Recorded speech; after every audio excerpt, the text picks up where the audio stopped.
వైఎస్ఆర్ జిల్లా బద్వేల్ నియోజకవర్గం అట్లూరు మండలంలో ఈ రోజు జాతీయ డెంగ్యూ మాసోత్సవాన్ని సందర్భంగా doctor K Hamida Begum medical officer ఆధ్వర్యంలో మరియు అట్లూరు ప్రాథమిక ఆరోగ్య కేంద్రం పరిధిలో నేడు సిద్ధవటం సబ్ యూనిట్ అధికారి ఇండ్ల సుబ్బరాయుడు ఆధ్వర్యంలో జాతీయ డెంగ్యూ మాసోత్సవం గురించి కమలాకూరు హై స్కూల్ నందు పిల్లలకు దోమల వల్ల వచ్చే వ్యాధుల గురించి మరియు స్కూల్ పిల్లలకు స్టాప్ అవగాహన కార్యక్రమం గురించి తెలియజేశారు. సబ్ యూనిట్ ఆఫీసర్ అలాగే C Muralikrishna community health officer మాట్లాడుతూ దోమకాటు వల్ల వచ్చే జ్వరాలపై అట్లూరు ప్రాథమిక ఆరోగ్య కేంద్ర పరిధిలో ప్రజలకు తీసుకోవాల్సిన జాగ్రత్తలపై అవగాహన సదస్సు ఏర్పాటు చేశారు.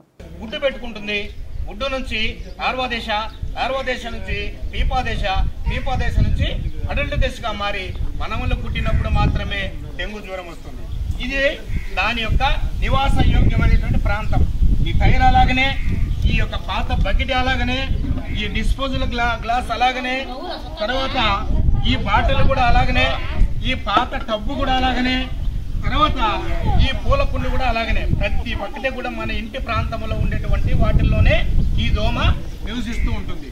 అయితే ఈ దోమకాటు బారి నుంచి మనం తప్పించుకోవాలంటే మనం ఏం చేయాలంటే, ప్రతి ఒక్కరు కూడా మన ఇంట్లో ఉన్నటువంటి గర్భవతులు, చిన్నపిల్లలు, బాలింతలు, వయోవృద్ధులు అందరూ కూడా నిద్రించే సమయంలో ఖచ్చితంగా పుల్లు వస్త్రాలే ధరించాలి. దోమతరలోనే నిద్రపోవాలి. నిద్రించే సమయంలో సాయంకాల సమయంలో ఖచ్చితంగా డోర్ వేసుకోవాలి, కట్టన వేసుకోవాలి. డోర్ వేసుకుంటే చీకటిగా ఉంటుంది, గాలి రాదు అనుకుంటే కట్టన వేసుకోవాలి. అలాగనే ప్రతి శుక్రవారం ప్రభుత్వం ప్రవేశపెట్టినటువంటి ఏపీ ఏఎన్ఎం హెల్త్ యాప్ ద్వారా డ్రైడే ఫ్రైడే ప్రోగ్రామ్ను నిర్వహించడం జరుగుతుంది. అందులో భాగంగా గ్రామంలో ఉన్నటువంటి గ్రామ ప్రజలు, గృహిణులు అందరూ కూడా ప్రతి శుక్రవారం రోజు మనం ఏం చేస్తాం, ఇల్లు శుద్ధము ఇల్లాలు శుద్ధం అనే రీతిగా మనం నీట్గా ఉంచుకుంటాం. అలాగనే మన అవసరాల కోసం ఉంచుకున్నటువంటి మన ఇంట్లో ఒక తొట్టి ఉంటుంది, ఒక బకెట్ ఉంటుంది, ఒక డ్రమ్ ఉంటుంది, ఒక బిందె ఉంటుంది. అన్నిటికీ వాటిని నిండా నీళ్లు నింపుకుంటాం. కానీ ఒక్కొక్క గ్రామంలో ఏంటంటే కరెంటు ప్రాబ్లం ఉంటుంది, నీటి ఎద్దడి ఉంటుంది. అలాంటి చోట 15 రోజులు 20 రోజుల స్టాకు నీరు అలాగనే ఉంచితే ఈ బకెట్ నిండా నీళ్లు పట్టామనుకోండి, మీరు అలాగనే ఉంచుతారు. వారం రోజుల వరకు ఈ నీళ్లు కింద వాడకుండా ఉంటే ఈ బకెట్కి పాసి కట్టుకొని అక్కడ ఈ దోమ గుడ్డు పెట్టి లార్వా దశ, పీపా దశ, అడల్ట్ దశగా మారి మనములు కాటేసడానికి ఆస్కారం ఉంది.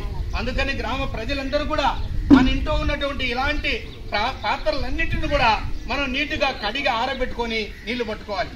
అలాగనే కూడా మనం ఏం చేస్తామంటే శుక్రవారం రోజున తలుపులు, డోర్లు, కిటికీలు అన్ని తెరిచి పెట్టేస్తే ఈ ఊర్లో ఉన్నటువంటి ఏరియా అనే కార్యక్రమం జరుగుతుంది. దాని గురించి నేను చెప్తాను.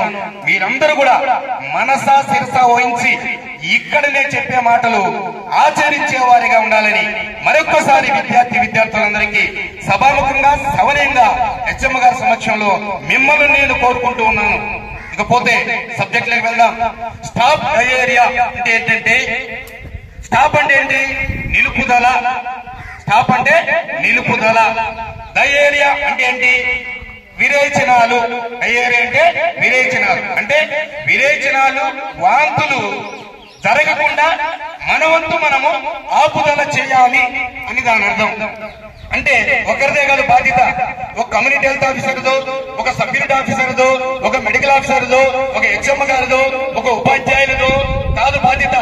సమాజంలో ఉన్న పౌరులందరికీ కూడా ఈ బాధ్యత. అందరూ కూడా వ్యక్తిగత పరిశుభ్రతను పాటించాలి, పరిసరాల పరిశుభ్రతను పాటించాలి.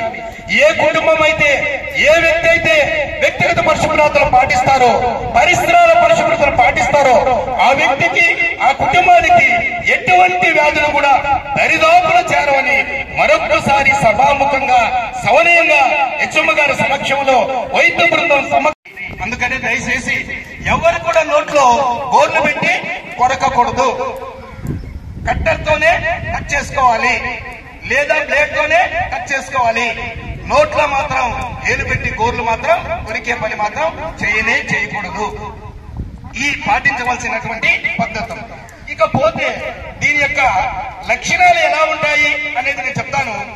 డయేరియా లక్షణాలు ఎలా ఉంటాయంటే, ఒక వ్యక్తికి 10 సార్లు వాంతులు, 10 సార్లు వేదులైతే ఆ వ్యక్తికి శరీరంలో ఉన్నటువంటి లవణ కణాలన్నీ బయటకు వెళ్లిపోయి నీరసం వస్తుంది. Number 1 point.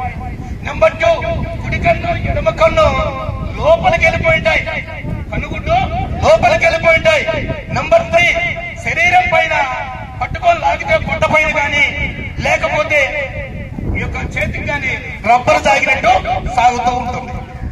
ఇలాంటి లక్షణాలు కనపడేటువంటి వ్యక్తులకు మీ కుటుంబ సభ్యులు కానీ, మీ బంధుమిత్రులు కానీ, మీ దాయాదులు కానీ ఎవరికైనా ఇలాంటి సమస్య ఉన్న వారిని ఇమ్మీడియట్ గా మీరు చేయవలసిన పని ఏంటంటే, ఒక సిద్ధా వైద్యం డాక్టర్ దగ్గరికి పోకముందే మీరు ఆచరించవలసినటువంటి సిద్ధా వైద్యం ఏంటంటే, అది ఈ సభాముఖంగా నేను చెప్తాను. మీరందరూ కూడా విని ఆచరించే వారిగా ఉండాలని మరొక్కసారి నేను తెలియజేసుకుంటున్నాను. ఆ యొక్క సిద్ధా వైద్యం ఏంటంటే, 10 సార్లు వేదులు, 10 సార్లు వాంతులైనప్పుడు శరీరంలో ఉన్నటువంటి లవణ కణాలన్నీ బయటికి వెళ్లిపోయి నీరసం వచ్చి నేను చెప్పిన లక్షణాలు ఉన్నప్పుడు మనిషి చనిపోయేదానికి ఆస్కారం ఉంది. అలాంటప్పుడు దగ్గరలో డాక్టర్ ఉండడు, మా స్టాఫ్ అందుబాటులో ఉండరు. నీకు స్కూల్లో జరుగుతుంది, పొలంలో జరగవచ్చు, అడవిలో జరగవచ్చు, ఇంట్లో జరగవచ్చు, దేవాలయంలో జరగవచ్చు, బస్ స్టేషన్ లో జరగవచ్చు, ఎక్కడైనా కానీ ఇలాంటి లక్షణాలు మీకు తటస్థపడినప్పుడు మీరేం చేయాలంటే, ఒక చెంబుడు నీళ్లకు చిటికెడు ఉప్పు, పిడికెడు చక్కెర, ఒక ఆకు నిమ్మకాయ దెబ్బ అందులో తయారు చేసుకొని 10 నిమిషాలకు ఒక్కసారిగా మీరు తాగితే మీ శరీరంలో ఉన్న లవణ కణాలు తిరిగి అలా యథాస్థితికి వస్తాయి. మీరు చనిపోయేటువంటి అవకాశం అయితే ఉండదు. కాబట్టి ఈ విధంగా ఏ కుటుంబం గాని, ఏ వ్యక్తి గాని ఆచరిస్తారో ఆ వ్యక్తికి, ఆ కుటుంబానికి మరణం అనేది సంభవించదు. మీరు ఆలస్యం చేసిన వెడల ప్రతి డాక్టర్ దగ్గరికి తిరుక్కొని వెళ్లిపోయిన తర్వాత తీరా హాస్పిటల్ అడ్మిషన్ చేసిన తర్వాత మరణం సంభవించడానికి ఆస్కారం ఉంది.